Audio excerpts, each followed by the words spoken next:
though, I would just love to share a little bit about your story because I know, you had a time in your life as a dentist that it was so overwhelming and close to burnout. So I'd love to kind of share that journey, but also how you stepped into healing and the grieving and finding that how you came along to do that process to where you're at now.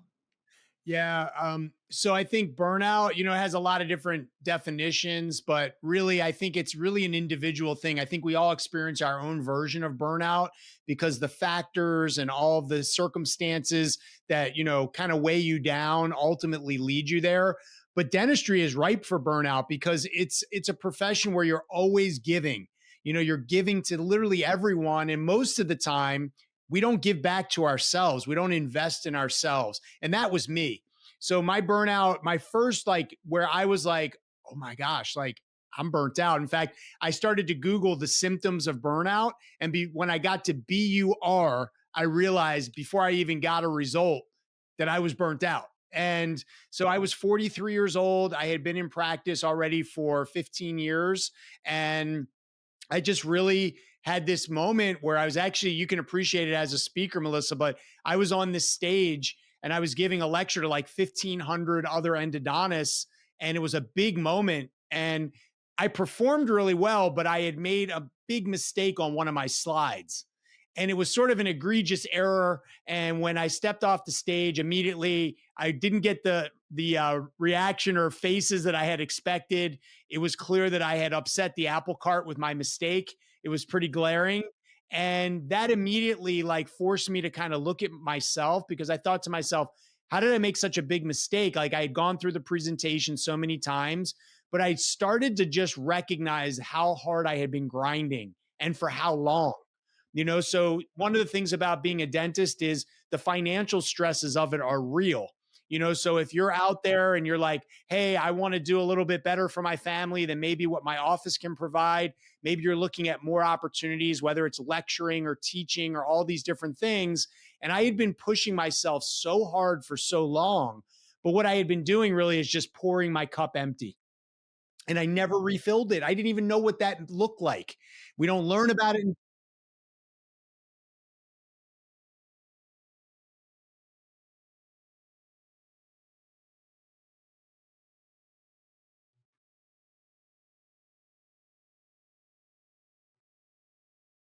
Yeah, I did. Yeah, I just, it's just like the idea that, there was so many other things that I could do also, not just the financial pressure, but almost just the desire for more fulfillment. I think we climb this mountain of becoming a doctor or a dentist, and sometimes you get there and you're like, no, like, is this it? Like, this is the whole thing?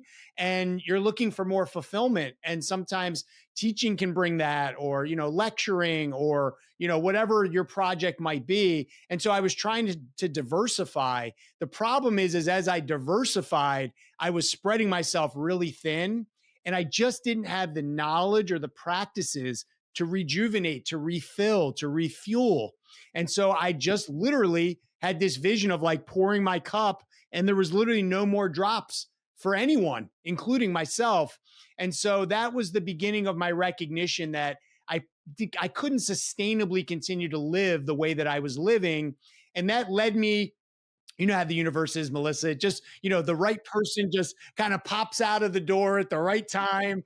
And one of my childhood friends took me by the hand. I always have this vision of him sort of taking my hand, and he had done some intensive emotional intelligence training, and it had created incredible shifts in his life. And he sort of led me by the hand into emotional intelligence training.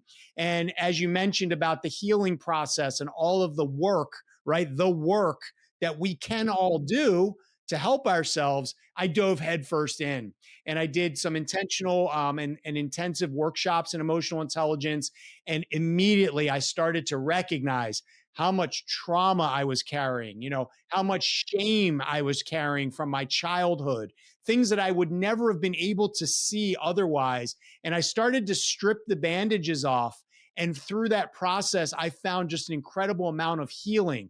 And they say with trauma, it's almost like a shard of glass that's buried in your chest, right? So every time you kind of like allow life to kind of come at and through you, it has to work around your trauma to go through you. And then something triggers. It could be a thought, it could be something someone says, it could be something that happens that reminds you, and all of a sudden that shard of glass cuts you all over again. So if we don't address, feel, scratch at, dig in to get the trauma to come out, which it will evaporate in some ways, then we just sit with it and it impacts everything that we do. And I was carrying a lot of those pieces of glass. So my healing process was really going deeper, really looking at like what had caused me pain, what I was holding on to in terms of resentment, maybe some traumatic memories and things like that. And amazingly, as that trauma lifts out of you, it creates space.